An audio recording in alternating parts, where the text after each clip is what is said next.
presse aussi.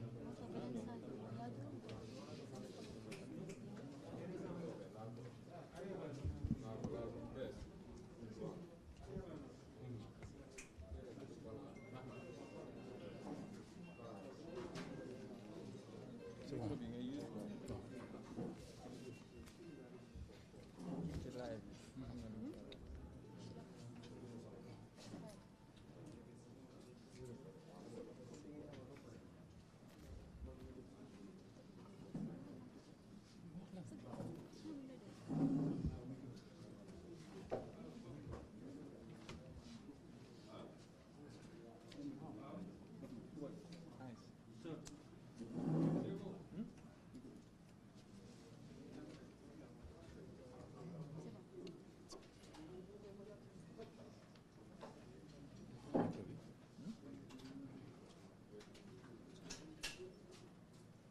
Antoine,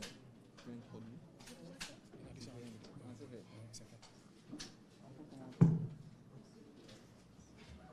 auzu billaahi mina shaytaani rajiim bismillaahi rahmaani rahiim allahumma salli ala sayyidina Muhammad wa sallim. ñi ngi jégalu ñu ngi nuyu ñëpp di ziar ñëpp di jégalu nag surtout parce que daf ci bëri journalistes yoo xam ne ñoom comme ni ko Antoine Tourné waxee sànq dañu jàppoon ni affaire yi 19h lay tàmbali donc loolu moo waral bu ñëwoon aussi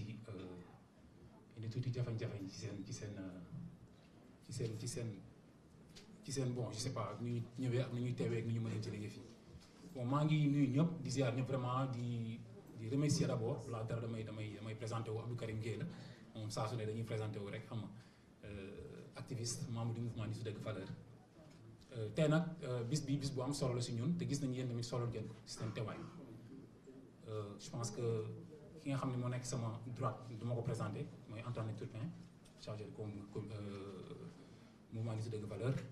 kii moom mooy Sora Sow xam nga membre la porte-parole aussi ci mouvement Nitu Dëgg Valeurs. bon li xew na d'abord balaa dara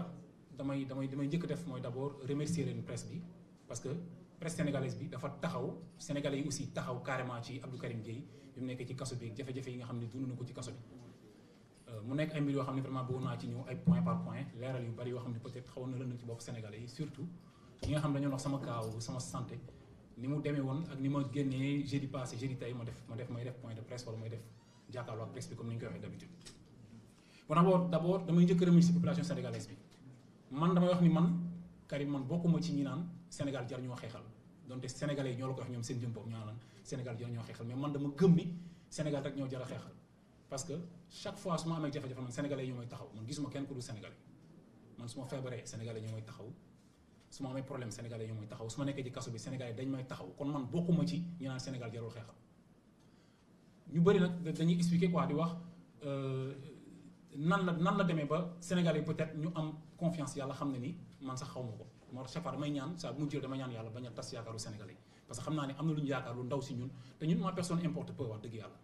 donc c'est très important aussi pour nit yi comprendre loolu xam ko bon remerciement yi nag dama koy jiital ci d'abord la presse jiital ko aussi parce que dama ni ci remercier laay jiital c'est-à-dire damay njëkk remercier sénégalais yi la population sénégalaise les liveurs les activistes c'est-à-dire ñëpp ñoo xamante ni ñu ngi doon taxaw xam nga même les partis les femmes leaders yu mel ni ñoom Maïmouna Bousso ñoom ñëpp président Ousmane Sonko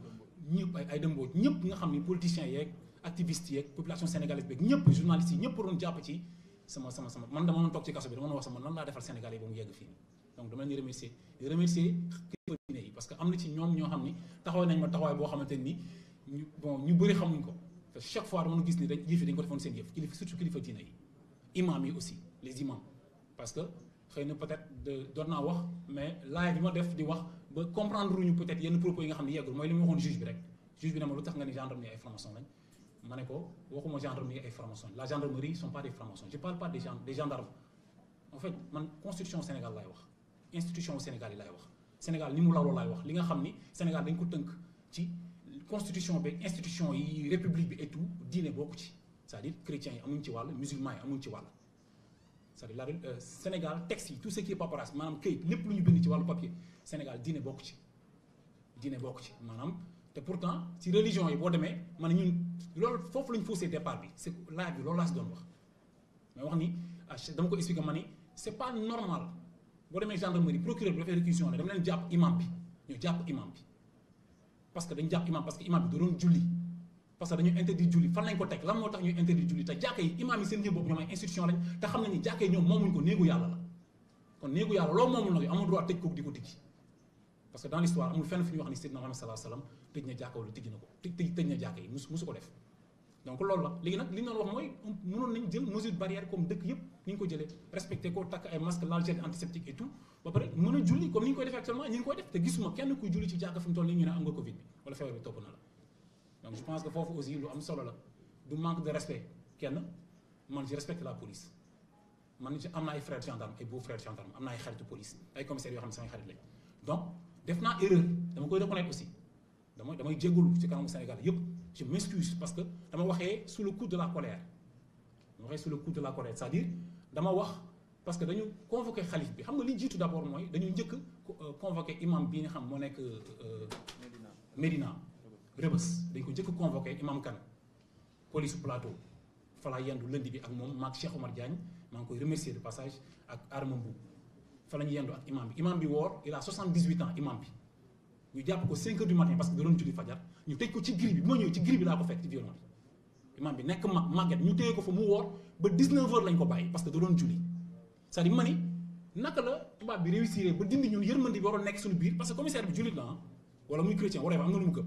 nekkul koo xam ni nekkul ci institution yi muy topp ak constitution yooyu noonu nga xam ne da koy dindi ci diineem commissaire bi moom du quoi te commissaire bi wax jullit la au fait naka la mën a accepter jàpp imam parce que da doon julli màgget mu bijaaw nga tëj ko ci kaso bi def ko ci violon mais mën ko fii Sénégal lañ nekk quoi tout s'arrange mën nga wax sax teg à côté ci benn banc mag la il est vieux da doon julli xam nga diine lu mu si wax foofu nag la affaire bi déclenché woo boo seetee def naa benn live di ko wax maa ngi foofu naan maa ngi police su plateau police su Rebeuss du moins maa ngi police su Rebeuss ñu ngi jàpp imam Kane tëj ko ba léegi dafa woor am na 78 ans mi ngi ci gris yi jour boobu nag laa déclenché ni ñi maa ngi lancé nag défi di wax ñëpp nag vendredi na ngeen fexe ba ñu julli ci parce que toog nañ 4-5 vendredi yoo xam julli ji wuñ léegi nag loolu Khalifa Niassène da ko dégg ñeneen dégg si jàpp si ñëpp kilifa yi jàpp si ma ngi remercier bu baax a baax léegi nag bi ma toogee nag après ma gis ñu Facebook ñu wanee live direct Khalifa Niassène bi di dox ak kan bi xam nga Sénégal ak mag ak suñu sëriñ tamit xam ngeen ku nekk ak ngëm-ngëmam ñu convoqué ko mu ñëw di dox ci kii bi noonu di yéeg ci escalier yi biir commissaire central Kaolack ça m'a fait mal quoi moom wax nag sous le coup de la colère def erreur nag quoi parce que yonent bi sallallahu alayhi wasallam daf ko wax dafa ni boo meree bul wax bi ma gisee dama mer rek automatiquement ku ne xam ngeen live ni mu mel génération bi ñu toll actuellement xam ngeen live ni mu mel spontanéité bi si nekk nga xam ne da ngay wax échange bi ci am xam nga gis dafa spontané quoi te ni ngay waxee noonu la ñuy di tontoo et tout donc loolu moo tax ma waxee noonu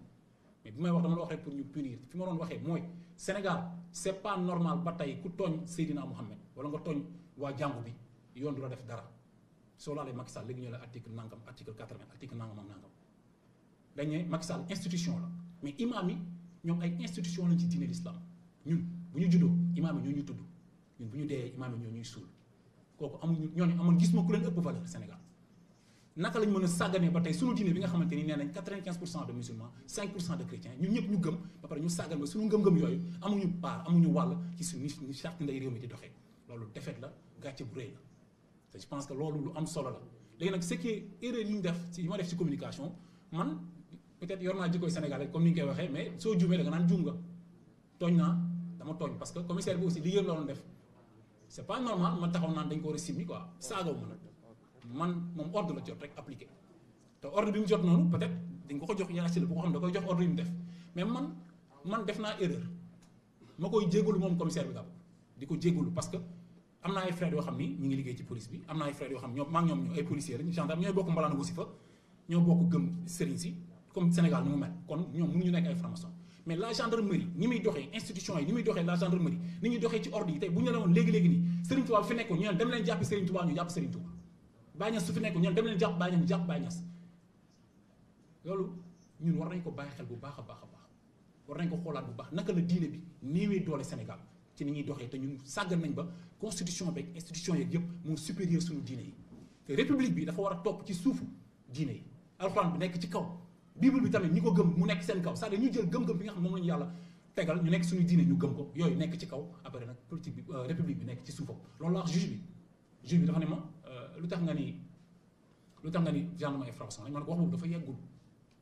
mais su yeggoon di nga comprendre c'est-à-dire li ma bëggoon wax mooy man institution yi laa dama bëgg république bi nekk ci suuf ñu tënk suñu constitution yi ci diine yi suñu diine yi ñu gëm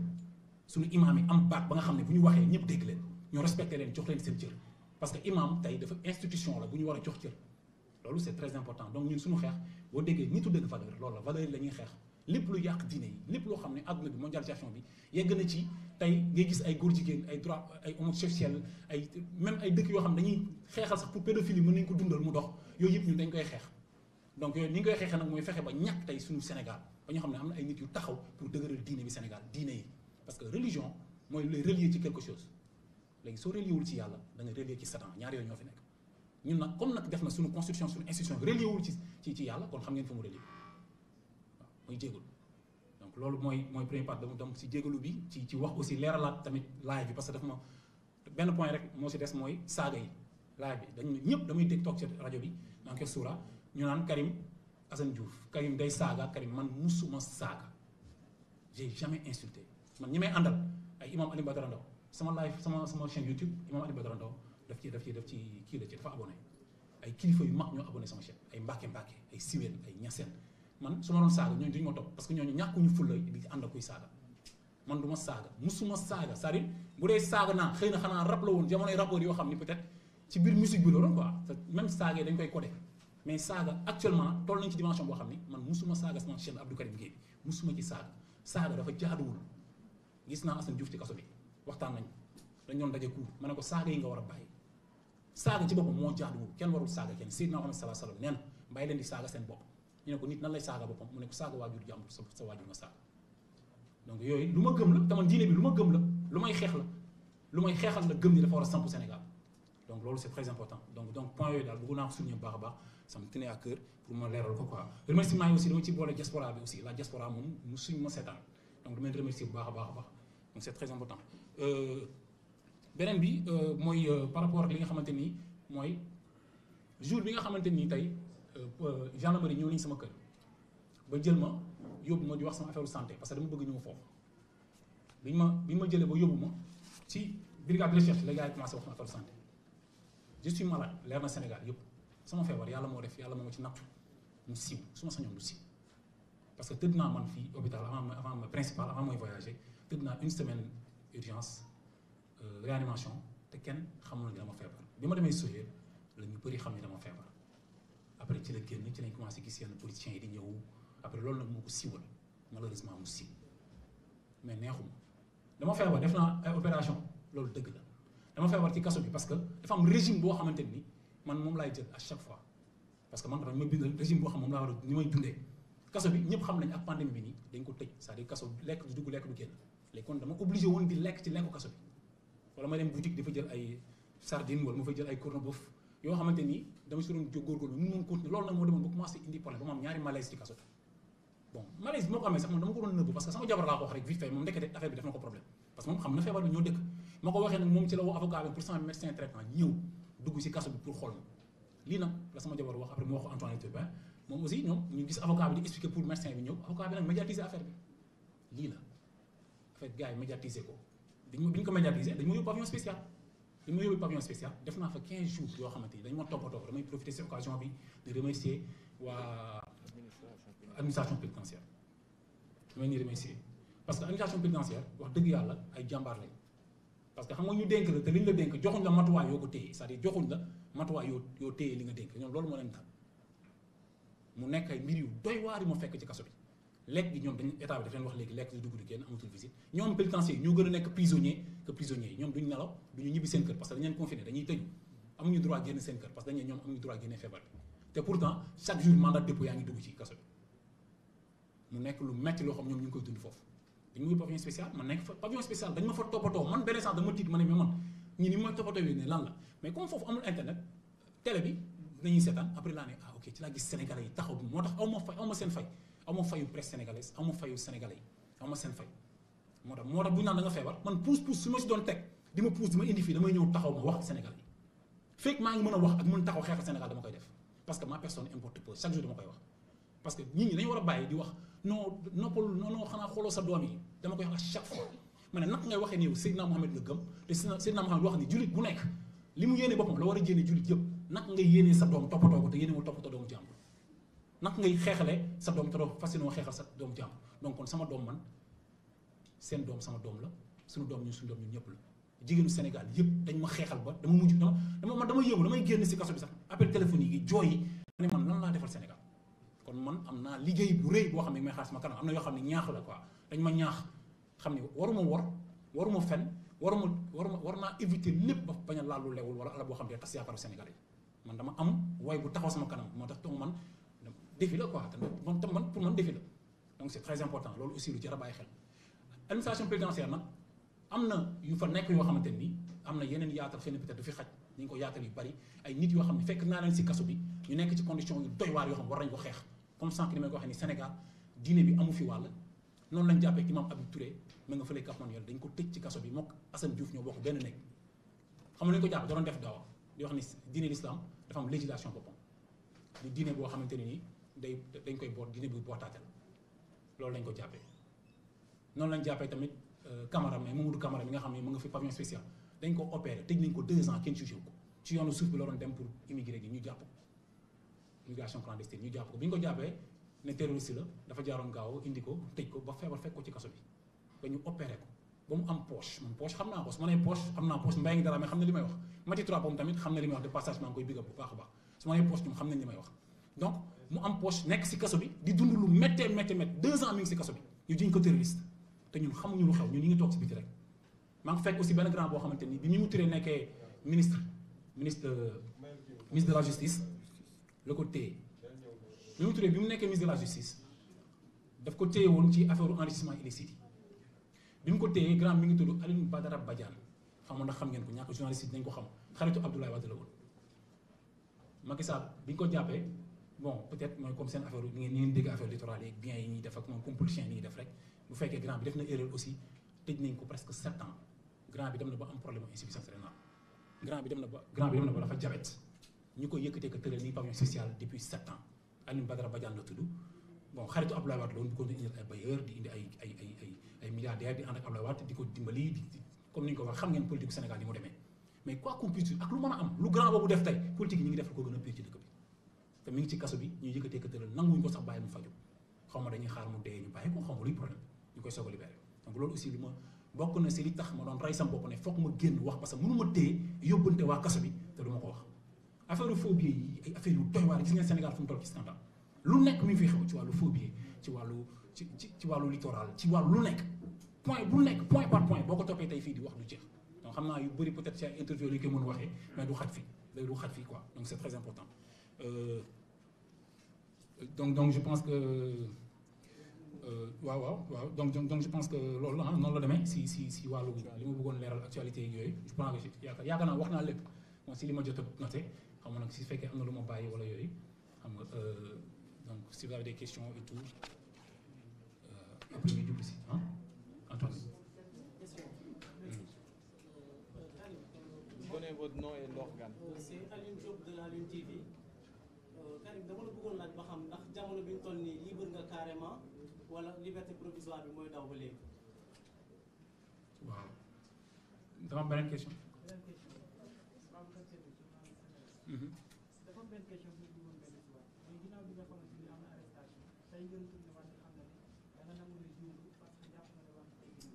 ba jot a wax ni gisee nga ak Assane Diouf ndax dem nga koo sonni ci côté boobu ndax dañ leen ciy waxtaan pour mën koo xamal naa ne wax bi est-ce que ok waaw d'abord maa ngi ñu pam sax d'abord juste ma répondre sama waa ji pour waxoon ni ko liberté provisoire ku ne xam nga justice sénégalaise na muy doxee c'est-à-dire loolu ñoom dañ koy def pour tënk la quoi c'est-à-dire mais duñ teree xeex li may bañ kay mooy ñu boole ñu ci gaar ñi nga xam ne ñuy xeexee teggi newul loolu rek laay moom sama souci loolu la mooy Sandiogou laa dégg mu koy wax naan Karim saagawul ma ni Sandiogou rek mooy wax li nga xam ne moo nekk sama boobu actuellement donc pour wax ni liberté provisoire moom yaa ma gën a xam Guy Marius Sagna moom la am ñoom ñëpp moom lañ am c'est-à-dire li ñu bëgg mooy def teg la foo xamante ni doo sañ a waxati wala ngay contrôler sa bopp wala yooyu mais à chaque fois ñun Sénégal lu mu soxla ci xeex dañ koy def ci teggin ak yar dinañ ko def waaw Assane Diouf waaw xam nga Assane Diouf c'est-à-dire xam nga man maa njëkk def live pour demee sama chaîne YouTube di nga ko gis non da nga dem si waa Rewmi info réew mi di nga ko gis may wax di wax ni ma ne Assane Diouf li muy wax ni muy defee du noonu li muy waxee du noonu man musuma ànd ci saaga Assane Diouf yi te bi ma ko gisee ci kaso bi waxtaan nañ mu nekk nit ku baax ñu waxtaan mag moom ma ne ko grand saaga yi xam nga rek bàyyi saaga yi te Assane Diouf dama leen wax lu am solo institution lañ ko yóbbu bu ci Sénégalais yi jugul Macky Sall dina ko sànq ci kaso bi mais ni wax lu leer bu ngeen bàyyi ko xel te ñoom mënuñu ne nag bi ñu koy njëkk a bàyyi dañ ko bàyyi parce que Assane dafa am problème mu xel tey ñu jàppaat ko encore fi ñu ko yóbbu noonu gàtt balaa ñu ko lijjanti na fa def 6 mois yóbbuñ ko flagrant délit mel ni ay enquête la ñu war a enquête mel ni dañu war a enquête ay institution foofu la ñu ko yóbbu institution moom ak imam bi ma lay wax nii imam Habib ñoo bokk même chambre Habib Touré kooku ñu jiñ terroriste tëj ko foofu fi ñuy def terroriste la ñu tëj Assane Diouf donc loolu aussi sénégalais war nañ ci jàpp te pour man combat la pour ñu libérer Assane Diouf parce que gis ngeen li fi xew lu gën a garaaw Assane Diouf waxuma la saaga de mais saagante moo am Sénégal saagante xam nga saaga ak saagante bokkuñu Assane Diouf dafa saaga mais ñi dañoo saagante donte nag saaga moom kenn du ko cautionné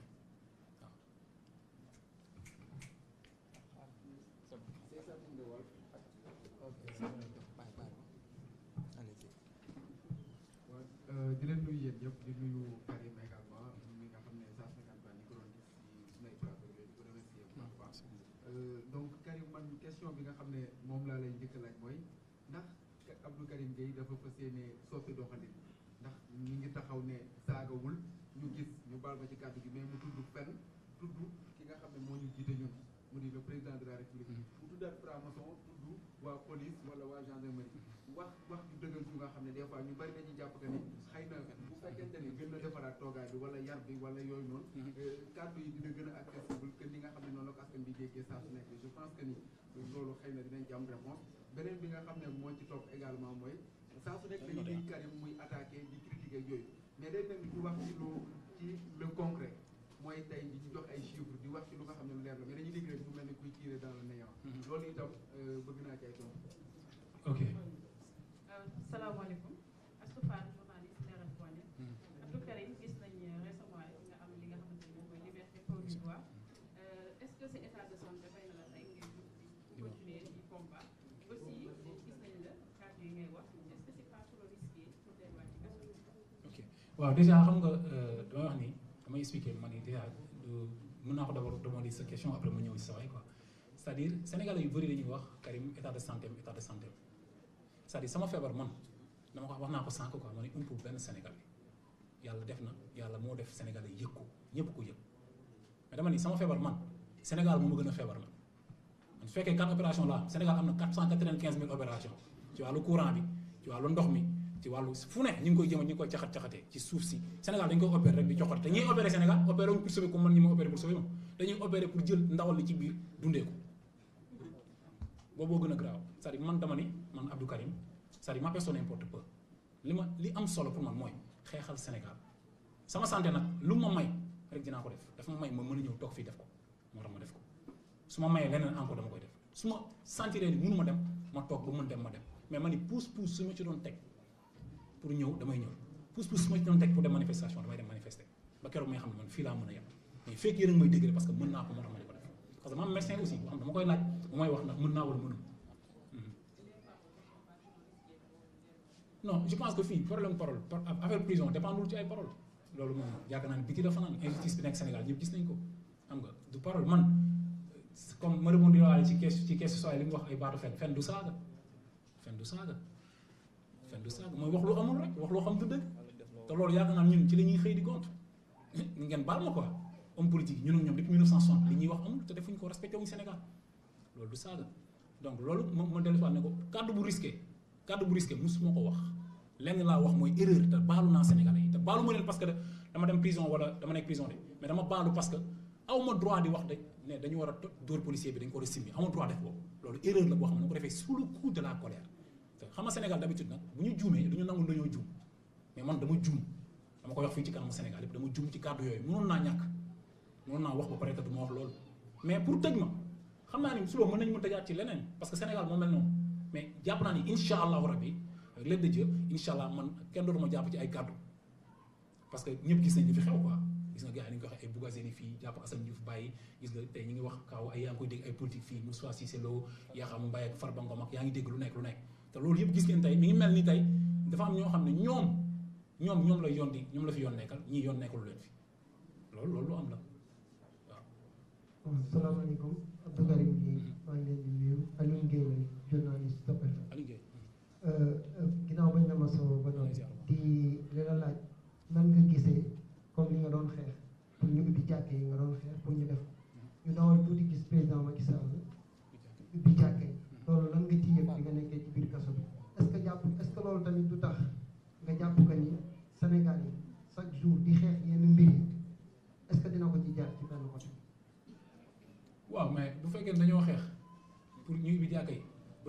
dekkee dañ naan alhamdulilah c'est-à-dire man bi ma toogee si kaso bi ñu ibbi jàkka yi mais dama ne alhamdulilah parce que combat bi loolu la woon au fait loolu moo doon combat bi au fait pour ñu tijji jàkka yi vous voyez ce que je veux dire donc président Macky Sall bi mu tijjee jàkka yi loolu lu ko war la te am na pression du moom moo jékki-jékki tijji jàkka yi aussi ba am pression dañu waxante dëgg quoi moo tax mu tijji jàkka yi te tijji jàkka yi lu war la wax naa ko sànq ma ne la jàkka kenn du ko tëj yéen ci Yàlla Muhammad sallallahu alayhi wasallam dafa ne nit ñaan julit ñaan mooy ngànnaay président bi taxaw nous sommes en guerre ba pare na yéen seen ngànnaay teg leen ko ne mais kon musiba am ñun si non loolu la ñu wax dafa ne ñaan mooy ngànnaay julit léegi nag suñu président taxaw ni sama gars yi yéen a ngi ci guerre de mais seen ngànnaay yi tëj naa ko te ñun jàkka yi la ñuy ñaane il a compris Macky Sall nit la sama waa ji yëpp day comprendre day xam ni day def ay erreur moom après day comprendre saa yi ñun du ñu noonu Macky Sall bu ñu déglu woon rek bu baax a baax am na erreur yu bari yoo xam du ci dugg te am na lu bëri loo xam dina ko dimbali quoi parce que ñun soxlawuñu pouvoir xëccoowuñu assemblée xëccoowuñu dara lu dul Sénégal nekk dëkk bu mucc ayib loolu rek moo ñu tax a jóg Moussa. waaw jërëjëf Pape Moussa Sow la Dakar waa 221 Abdou Karim ñu ngi lay masawu ci xeex bi ngay xeexal Sénégal di si def du ne alors ma bëggoon na rebondir ci ñaari affaire yoo xamante ne si ñaari nga ko fi déjà par rapport ak liñ la tëjee yow da nga ne ni tijji jàkka yi ñu tëj la ba pare tijji jàkka yi Assane Diouf dafa ne ni ñu tëj école yi ñu tëj ko ba pare tëjaat école yi paradoxe boobu noonu yow bi nga nekkee ci biir kaso bi gis ko est-ce que amoo benn regret comme quoi di nga doon xeex yow antu na te yaa ngi ci biir foofu noonu nga nekkoon alors da nga cité ñaari dossier léegi yu ma xaw a jaaxal premier bi mooy bu Imam Touré boobu noonu bëggoon naa nga dellu si lan lañ koy reproché chef d'inculpation yi ñu koy toppee ak la tax mu nekk foofu noonu fan la jaar ba yegg si ak le monsieur Badiane boobu noonu est-ce que ci cadre CREI yi la woon bi ñu toppee woon Karim Wade wala moom benn dossier spécial la boo xamante ne bokkul parce que 7 ans ci biir je pense que ni war nga ñoo jox plus d'explication yow mi jot a wax ak ñoom. Pam Moussa Sow xam nga dama lay wax benn affaire ma leeral ko si Assane Diouf dafa doon kaas bu ñu tëj école yi bu kenn tëjee école yi ñu tëj ko ba noppi tëj école yi man aussi ma doon wax bu ñu tëji jàkka yi ñu tëj ma ba noppi après tëji jàkka yi loolu moo xam nga laa si jàngat dama jàngat ni Sénégal Macky Sall mi ngi ñuy déglu quoi peut-être xëy na peut-être orgueil la wala entourage am xëy na ñooy camoufler mais mi ngi ñuy déglu quoi te mi ngi topp li ñu koy sant kon du ñu mus a arrêté wax bi parce que loolu rek moo waral suñu compagnie suñu cadre bu jugee ba siiw ba ñëpp dégg ba président mën ko dégg di ko topp rek alhamdulilah donc on s'arrêtera jamais loolu la léegi nag wàllu imam Habib Touré apologie terrorisme lañ koy toppee yow xam nga li may wax ndax maa yow ànd nañ si xeex yooyu apologie terrorisme lañ koy toppee waaw parce que mooy li mu wax ni l'islam dafa am législation boppam li mu wax ni l'islam du diine bu ñuy boot day bootaate te ñun loolu suñu combat la man li ma gëm mooy alxuraan moo war a nekk ci kaw Sénégal man damaa gëm ni c'est pas normal ñu am président boo xamante ni il est chrétien muy waat ci ay constitution te bible nekk fi c'est pas normal ñu am président boo xamante ni il est musulman tudd Macky Sall wala mu tudd Ousmane Sonko wala Idrissa Seck muy waat ci leneen lu dul alxuraan c'est pas normal c'est que nax bi ñu nëkk nax mooy loolu c'est pas normal nga nekk musulman te doo waat ci alxuraan bi képp ku bëgg toog ci réew mi da nga war di waat ci alxuraan dañu war a fexe ba constitution Sénégal méngoo ak suñu diine yi ak suñuy valeur suñu combat loolu la loolu nag imam bi nag loolu doon discours loolu doon wax mooy li ñu jàppoon imam Aliou Badara Ndao loolu lañ jàppee Mamadou Camara bi mooy wax ni mi ngi pavillon spécial en poche ñu opéré ko encore opéré ko 2 fois mi ngi foofu noonu toog tant que nii moom feebaru foie am lu nekk sonn trop donc loolu la léegi nag malheureusement booy wax des musulmans comme yow ñi woote seen bopp jullit ñoom ñoo jug pour xeex la xeexuñ la parce que dañ la contrôler mais dañoo xamut li ngay wax comprendre ni islam dafa programme politique la islam politique la dafa am système am boo xamante ni da ko teg ci wàllu justice am teg ko ci wàllu lépp islam dafa am loolu tubaab bi loolu lañ copier teg ko dindi lépp luy diine loolu mooy laïcité bii nii te laïcité boobu la ñuy xeex mooy la religion de ceux qui n'ont pas de religion ñun dañ koy xeex ñun suñu xeex loolu kese la tout ce qui est valeur donc kon moo xam catholique nga moo xam musulman nga boo sàgganee ba yow tey sa diine ñu jël ko def ko mu nekk deuxième position c'est pas normal parce que ngëm-ngëm mooy jiitu moom la à chaque fois ne ngëm-ngëm mooy jiitu parce que gisuma kenn ku dee ñu ne boo dee dañ lay laaj sa bàmmeel quels sont les 4 points cardinaux quels sont les secrets d'état yooyu noonu donc kon yàlla mënul bind yonentam yi jox leen ay téere yónni leen ci nitam yi ba pare ñu ne non nit ay yeneen nit xalaat ne léegi dañuy topp leneen lu dul yàlla yónni loolu mooy suñu échec combat yi suñu combat loolu la ko fekk ñun loolu mooy suñu combat loolu kese mooy suñu combat waaw Badiane grand Badiane dama la wax ni la homme d'affaires bu mag la woon bu mag boo xamante ni xaritu Abdoulaye Wade la doon indi ay bailleurs indi ay milliardaires fii ay milliardaires saoudiens ku nekk la doon indi fii xam nga entre guillemets am na si détails yoo xam ne bëgguma ci sori mais li ma la bëgg wax mooy Badiane lañ ko jàppee parce que amoon na ay suuf ñu nangu ko c'est normal mooy enrichissement illicite bi mooy traité bien mal acquis bi ñu doon def si dossier Karim Wade beeg yooyu ñoom ñëpp fekk na leen si kaso bi parce que grand bi mi ngi bëgg def 7 ans si kaso bi Badiane moomu jox na ma sax ay photos bëgg naa ko indi benn instant mu si di non grave jarul xam naa si ay émission live wala yooyu naa ko wane quoi parce que may na ma ay photos si kaso bi mais dama ko fekk mu feebar ba ñu am insuffisance rénale ba ñu dindi benn rein jabet bañ ko yëkkati di teg te juge bi ñaari yoon juge bi bàyyi na ko procureur defaat recours nañ ko téye bañ ko yëkkatee ko teg mënatul dara léegi man dama ni Badiane li mu def donte bu fekkee ne dafa def erreur fay na erreur am quoi parce que 7 ans ku ko tëdd ci loolu ñu nangu sa bien yëpp mais doy na quoi après nañ bàyyi nit ki quoi en yooyu amul njariñ jàpp nit kenn warul dem kaso ku def na ko sul noonu aussi dañ la war a teg kaso mais est-ce que tamit doyul quoi loolu 7 ans nga tëdd ko ci kaso ba feebar bañ la yëkkatee ko teg loolu bokk na si cas Badiane ak cas Camara moomu bokk na ci li tax ma ni man su ma toogee yeneen semaine waxuma presse bi du ma nelaw du ma kiit ak sama conscience parce que dañ ma yóbbante te yóbbante àq la.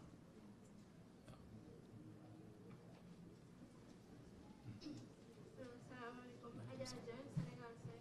comme journaliste en fait Karim dañoo am benn question parce que dégg nañ la si sa commencement discours nga évoqué sa feebar est-ce que jaaduwul tamit nga leeralal askan wi lan la exactement parce que au début bu ñu déggee woon feebar bi dañu yaakaaroon ni peut-être liquidation politique la woon ci biir kaso bi est-ce que jaaduwul tey jii nga may chance sénégalais yi leeral waaw Adja loolu man je pense que wax naa si quoi am na détails yoo xam ne du ci mën a sori daal xam nga wax naa si li ma wax rek mooy c'est-à-dire man dama am régime alimentaire dama xam nu mu war a dundee sama médecin moom prescrit na ma lii ak lii nga war a lekk waroo lekk lii waroo lekk lekk les conditions yi ñu nekkee nii ak Covid bi kaso yi dañ ko tëj kaso yi ni ñu ko tëjee loolu dafa tax benn lekk du dugg benn lekk du génn naan kaso même visite amul alors je suis obligé ma lekku kaso bi te loolu méngoowul ak man sama régime léegi loolu nag moom mu yóbbee nag ma commencé woon nag di am ay malaise ci kaso bi te bi ma dalee wax dëgg yàlla bi ma ko waxee sama jabar wax sama avocat taxaw nañ ci ba nga xamante ni ñoom Antoine waa nitu dëgg valeur yi taxaw nañ ci ba alhamdulilah dañ ma yóbbu avion spécial loolu en fait xam nga man jullit laa quoi te bugguma wax lu ma wóoru li ma xam daal mooy bi coow li bare ba ma affaire yi commencé sonal dëggantaan ba ñoom ñu jaaxle coow li bare yóbbu nañu pavillon spécial ba ma demee pavillon spécial dañ ma doon toppatoo comme buur dañ ma toppatoo bu baax tey loolu bokk na ci li ma may ma mën taxaw nii tey taxaw di wax ay perfusion tout le temps yu bare yoo xam vraiment dañ ma doon toppatoo xam nga chaque mois ñu def prélèvement de sang di ma toppatoo dañ ma doon toppatoo quoi wax dëgg yàlla sama médecin traitant dañ ko bàyyi bu dugg ci biir pavillon spécial ñëw di ma toppatoo. voilà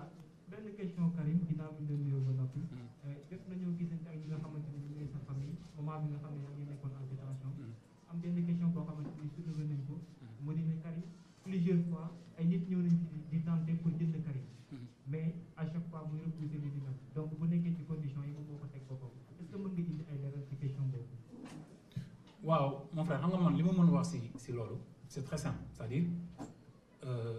loolu comme ni ma ko waxee Sénégalais yëg nañ ko mais bëgguma tamit xam nga mel ni genre ay vanté wu yooyu ay xam nga dañ ma jox xaay yooyu c'est-à-dire man ça me met mal à l'aise quoi ça me met mal à l'aise may wax si yooyu quoi xam nga li ma mën a wax rek c'est très simple mooy bi ma feebaree nekk ci tëdd principal ay kilifa ñëw nañ fa pour jàppale ma ci feebar bi seen image ak ni ñuy doxalee Sénégal ak seen koppar dalul sama xel moo tax jëluma ko Sénégalais yi nga xam ne yi ngay dégg diaspora bi nii ay Mati Trois Pommes ak ay ñoom Mbaye Dramé ak ñii ay nitu valeur ñoom Antoine Turpin ak ñii nii ñoom ñoo créé ay compte litchi Sénégalais yi ñoo def juróomi dërëm ñaar dërëm jël ma yóbbu ma Allemagne faj ma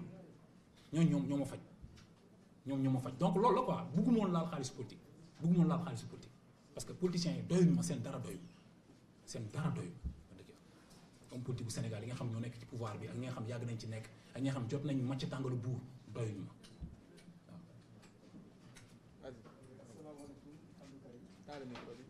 micro. salaamaaleykum Abdou Karim Gueye. maa ngi tudd Mouhamadou Malang Touré journaliste la SeneNews. su ma la gisee tey damay xam sa door bi fu mu jugee parce que def naa benn tour sa famille gis naa Manko nekk sa ginnaaw tey sama question bi mooy sa xeex dafa mel ni xeex système te système bi depuis 1960 wala avant 1960 moo nekk ci ba tey à chaque fois dañuy yaakaar ni buñ amee chef de l'État bu bees dinañ jéem a changer mais dañoo gis ni Sénégal jusqu'à présent système boobu moo fi nekk est-ce que xeex boobu dina yomb ci yow. ah yàlla rek moo xam ne yaakaar naa xeexu du man kese xeexu mouvement la xeexu activistes yu bëri ñi ngi fi yaa ngi gis ay mouvement yu bëri ñi ngi fi ñun ñi ngi ci di ci xeex waaw donc ma profité si occasion bi sax remercier ay gilets rouges xam nga FRAPP Y'en a marre mouvement yi nga xam ne ñu ngi doon jàpp ci combat bi yëpp ay ñoom sama waa ji FNP ak Mola Morgan vraiment maa ngi remercier ñëpp vraiment ñi nga xam ne LD Debout ñëpp maa ngi leen di remercier bu baax a baax ci taxawaay mais xeex bi moom yàlla rek moo xam en tout cas dañuy xeex fekk ñi ngi mën dañuy xeex te duñu mës a taxaw ci xeex dañ def suñu kéem tolluwaay kàttan di xeex ba keroog ñu am gain de cause xeex moom duñu taxaw fekk amuñu gain de cause incha allah.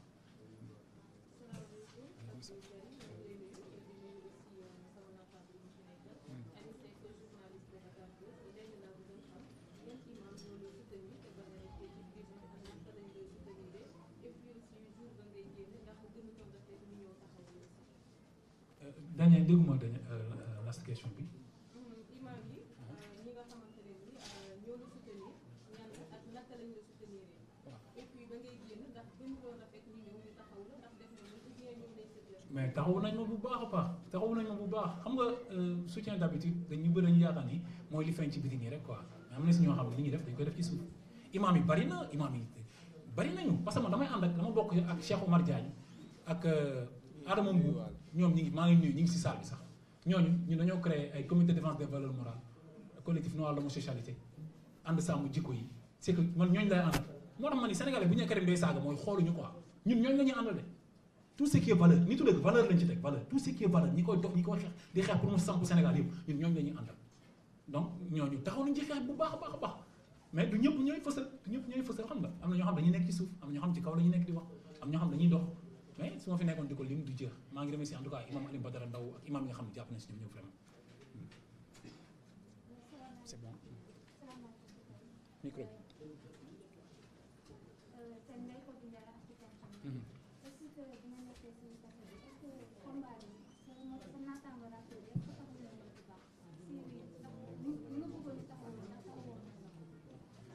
waaw mais xam nga contexte bi ñu nekkoon dafa bëri woon scandale dafa bëri woon coow lu nekk ñu ngi si woon xam nga waaw ak feebar bi Covid bi xam nga donc su ma amee chance su quelques rappeurs wala quelques artistes rek taxawu ma rek alhamdulilah quoi mais am na taxaw nañ na bu baax a baax a baax a baax.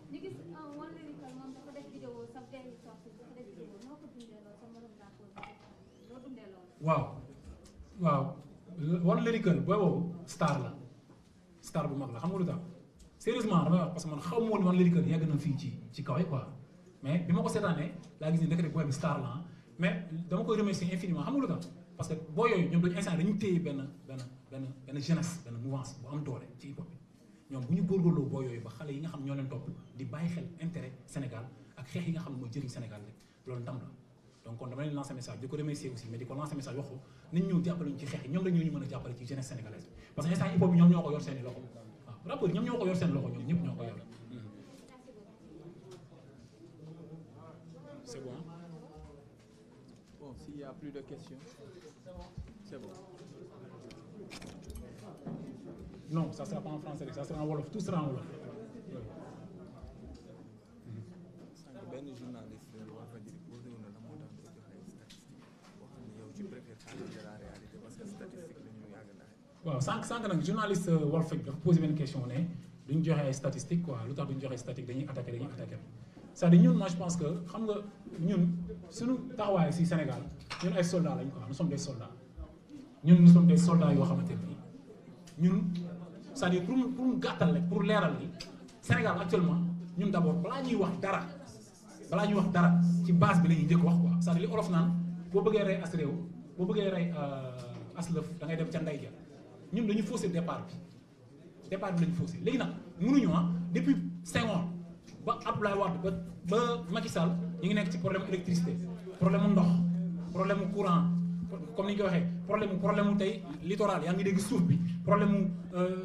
pétrole bi yooyu yëpp ci lañ nekk du dañ chaque jour c'est la routine chaque jour dem leen ngeen xool depuis 5 ans ba tey xool leen Abdou Diouf Abdoulaye Wade li ñu doon jooy ba tey moom la ñuy jooy yootaa changé wu ci et pour man il est temps ñu xool lan moo tax ba léegi ñu nekk ci problème yooyu noonu lu tax à chaque fois ñuy tourner autour rek quoi c'est la routine lu tax loolu xam ngeen lu tax parce que Sénégal am na Cheikh Anta Diop borom xam-xam la Sénégal am na sëriñ yu mag a mag ay nitu diine lañ Sénégal ba léegi nii ñi gëm yàlla ragal ko ñoo yoragul pouvoir chrétien bu gëm yàlla ragal ko gëm diineem yoragul pouvoir julit bu gëm yàlla ragal ko ragal yàlla ragal diineem jàkkaarloo caisse noire xam ne lii askanam bañ dindi caisse noire teg ko fële ragal yàlla di xool argent contribuable bi xam ne lii alalu mbooloo la ragal koo laal loolu iman moo koy def ci yow mooy ragal yàlla te loolu li ko waral mooy mu nekk koo xam ne day waat ci alxuraan fekk amuñu président bi waat ci alxuraan wala mu waat ci bible di chrétien wala musulman buñ ko amul mënuñu xaar du ma nekk ci détail yooyu chaque jour li ñuy jooy duñ si jug mukk duñ jug ci courant duñ jug ci ay détournement duñ jug ci ay enrichissement illicite yi ñuy waxal duñ jug ci pétrole bi ñuy partagé c'est-à-dire duñ ci jug littoral lii di wax nii yàgg na Macky Sall bi mu nekkee premier ministre jamonoy Abdoulaye Wade Abdoulaye Daouda Diallo moo nekkoon impôt yi domaine la nekkoon waaw fa la nekkoon coow loolu si vous vous rappelez fekkee ay journaliste yéen xam ngeen fi may li may wax dem leen ngeen xool lan la coow lu rëy la fi indi woon ndax Abdoulaye Daouda Diallo dafa joxoon Macky Sall ay terrain ba mu indi fi coow lu rëy loolu mi ngi ne fàng ci internet bi donc je pense que affaire yi yàgg na quoi du tey te décret yi nga xam ne mooy joxe suuf yi aussi président moo koy signé tey demal ci VDN bi fii nii nga xool rek ginnaaw restaurant Goudrec bi ci ginnaaw rek nga xool famille Faye Sall bi fay ñaata kër boo xam ne angle ba angle lañ fa am donc loolu pour man wax ci perte temps la quoi perte temps nañ xool fexe am nit yu baax ñu teg leen ci bopp réew mi ñoo xam dañuy jub borom loxo yu set ñu jéem ko gérer quoi c'est très important donc loolu moo am solo quoi. Non, je pense. C'est bon? Il n'y a plus de questions? Merci à tous d'être venus. Bon, je vous remercie infiniment nag vraiment di rafetlu vraiment seen teewaay di rafetlu aussi seen vraiment di remercier Sénégal yëpp nag di remercier la presse sénégalaise di wax ni le combat continue incha allahu rabbi te maa ngi woote di wax suba aar lu ñu bokk dañoo woote fële ca place de l'Obélisque ñuy wax may ñaan ñëpp nañ teew foofu ñun ñëpp ñu ngi fa ci jàmm dem manifester pour le bien du Sénégal waaw aar lu ñu bokk ñoo lànk xam nga doy na ñëpp ah ñun ñëpp ñu ngi ci ñu wax ne ñëpp ñu ànd foofu dem xeexal ñu dem wuyu ji en masse dimbali Sénégal taxawu ko il faut ñu taxawu Sénégal le combat continue wasalaatu wasalaam ala rasulullah jërë ngeen jëf